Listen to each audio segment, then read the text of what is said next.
A 22-year-old driver with a car number, a contract, and what looked like a promising future just watched both disappear, at least for now, because of what he said into a camera during a trading card stream. And by Tuesday evening, NASCAR had seen enough. The indefinite suspension of Daniel Dye is official. Kaulig Racing has backed it up with their own action, and the sport is once again having the conversation nobody wants to have, but everybody needs to.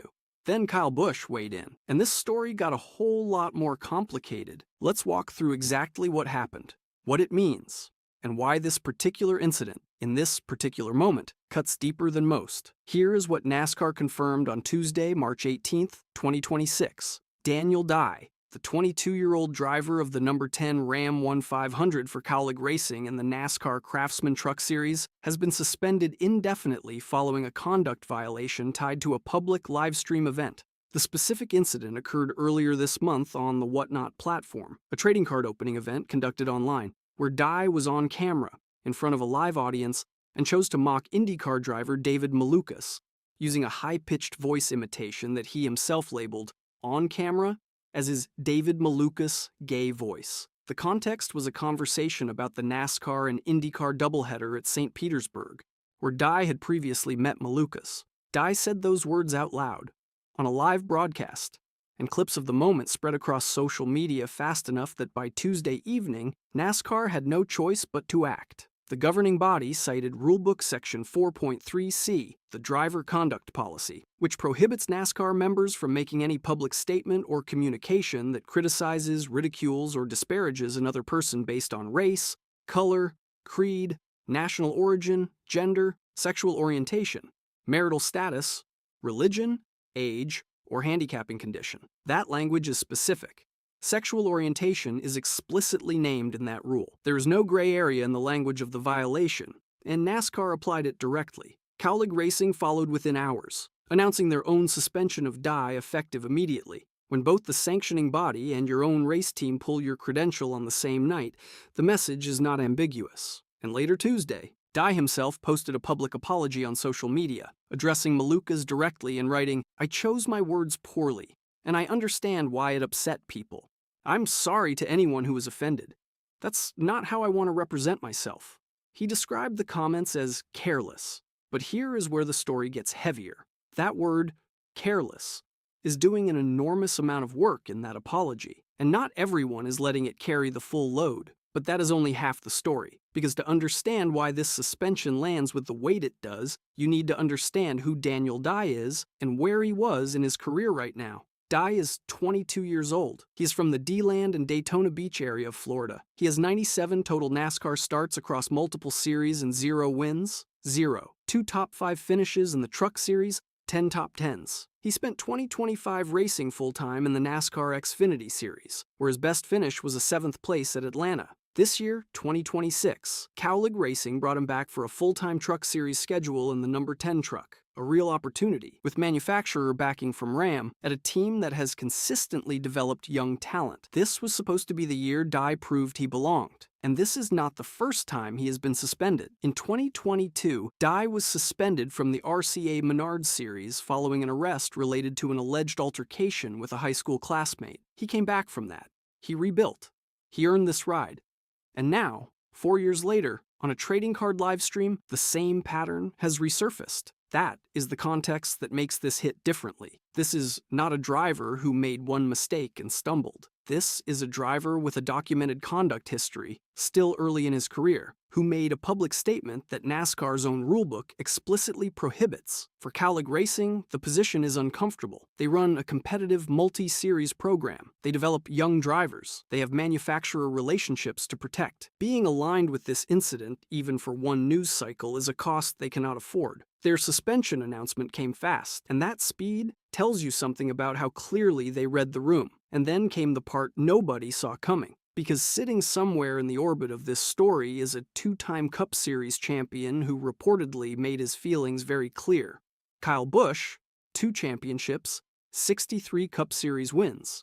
The driver of the number 8 Chevrolet for Richard Childress Racing is now attached to this story, Reports indicate Busch expressed his disapproval publicly following the Dye suspension announcement. Now it is important to be transparent here. Specific verified quotes from Busch directly addressing the Dye suspension have not been confirmed through primary official sources as of the time this was researched. What has been confirmed is that Busch expressed disapproval of the incident, and that his involvement in this story is not the result of manufactured drama. Busch is known for blunt, unfiltered media interactions. That track record is well documented and well sourced. When a story like this breaks inside the sport, Busch is not the type of personality who quietly looks the other way. What makes his involvement significant goes beyond his personal brand. Busch is a veteran presence in a sport that is actively trying to expand its audience, diversify its fan base, and attract new sponsorship partners. The NASCAR of 2026 is not the same organization that could absorb incidents like this without serious institutional pressure. The sanctioning body operates in a media environment where a clip from a trading card stream can reach millions of people inside of 3 hours. And when a respected veteran driver, one who has navigated his own controversies and public moments over 2 decades, steps into a story like this and signals disapproval, it carries weight that a press release simply cannot replicate. What Busch appears to be signaling is that this is not acceptable inside the sport, that the younger generation of drivers needs to understand the stakes. And coming from a driver who has never been accused of walking too softly when he has something to say, that message does not get ignored. But the real fallout did not happen on a track. It happened in statements, announcements, and the building pressure of a sports media cycle that was not going to let this story go quietly. Let's break down the sequence of Tuesday night, because the speed and alignment of the institutional response is itself part of the story. NASCAR's announcement of the indefinite suspension came Tuesday evening, March 18th. Within that same window, Kaulig Racing issued their own parallel suspension. These two announcements landing in the same news cycle are not coincidental. When a team and NASCAR move in the same direction at the same speed, it signals that there was likely real communication happening behind closed doors before those announcements went public. NASCAR did not suspend Dye and then wait to see how Kaulig would react. The responses are synchronized, and that synchronization matters. Dye's apology followed the same evening. The statement was brief. He acknowledged poor word choice. He said he understood why people were upset. He addressed Malukas directly. What the statement did not include was any meaningful accounting for why those words came out of his mouth in the first place. What the mindset was, what the platform moment felt like in the moment, which is exactly the gap that critics are pointing to when they call the apology insufficient. The word careless is the fault line in this story. Dye is framing this as a lapse in judgment, a moment of poor word choice in an informal setting. Critics are framing it as something more deliberate, a choice to mock a specific person using language that explicitly references sexual orientation as a punchline on a live broadcast, in front of an audience. That gap between how the driver characterizes his own conduct and how the public and the sport's leadership characterize it is exactly the space that sensitivity training is designed to address. The reinstatement requirement is clear. Dye must complete sensitivity training before he can return to competition. No specific timeline has been provided. NASCAR has used this framework before, and the precedent suggests it is not a symbolic gesture. When Kyle Larson was suspended in 2020 during a virtual iRacing event after using a racial slur on a livestream, a moment that cost him his ride at Chip Ganassi Racing, his sponsors, and nearly his career, the path back ran directly through a similar accountability and training process. Larson completed it. He was reinstated.